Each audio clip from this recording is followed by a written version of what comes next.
Salut les fans de Scorpion, salut les collectionneurs. Ce soir, je vous présente Wind of Change, le 45 tours qui sort en 1991 au Royaume-Uni. Et j'ai décidé de vous présenter non pas un, mais deux 45 tours. Donc visiblement les mêmes. Alors 45 tours, on peut comparer donc les pochettes, vous voyez, même pochette, les informations qu'il y a au dos,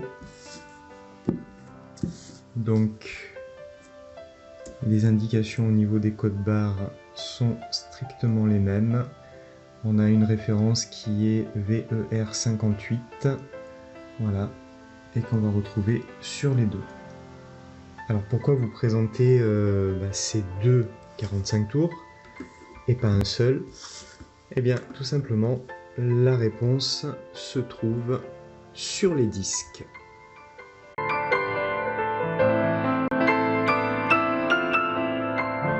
Donc voilà les deux disques. On va regarder d'un petit peu plus près le premier. On retrouve bien sûr le label. Alors le label, c'est cette partie-là.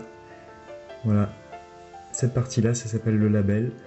Donc sur le label, on retrouve bien la référence VER58. Sur cette face, donc, on a Wind of Change. Et si je regarde l'autre disque, j'ai aussi le VER58 qui apparaît et le Wind of Change. Toujours pas de différence. Quel est l'intérêt d'avoir ces deux disques? On va passer sur la face B.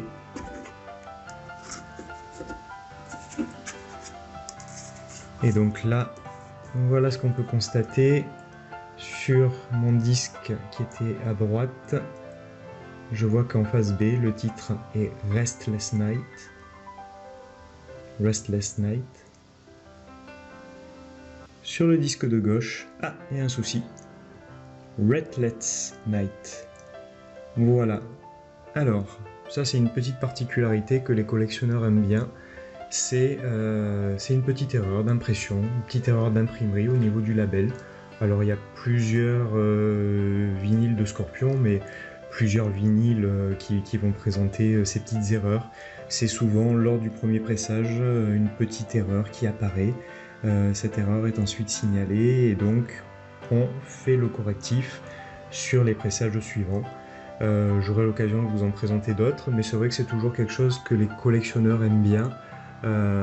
Et donc on aura l'occasion dans d'autres vidéos de regarder ces petites erreurs de pressage. Donc voilà pourquoi j'ai ces deux disques, ces deux 45 tours entre autres de Wind of Change dans la collection, à cause de cette petite erreur sur le label.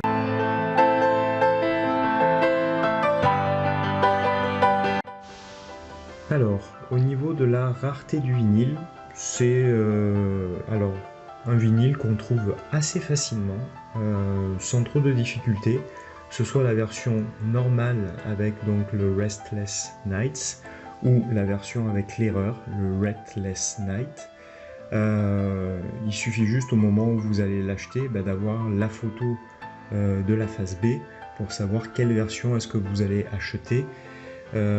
C'est un 45 tours que vous pouvez trouver facilement sur eBay, sur Discogs, entre 2 et 5 euros, y compris pour la version avec la petite erreur. Donc voilà, parfois certains vendeurs n'hésitent pas à indiquer que cette version avec erreur est très rare et donc il faut monter les prix. Non, la version n'est pas rare, on la trouve très facilement. À titre d'information, donc celui-ci je l'ai eu pour 2,50 € et celui-là je l'ai eu pour 2 €. Voilà, et bien à bientôt pour une prochaine vidéo sur une nouvelle pièce de la collection Scorpion.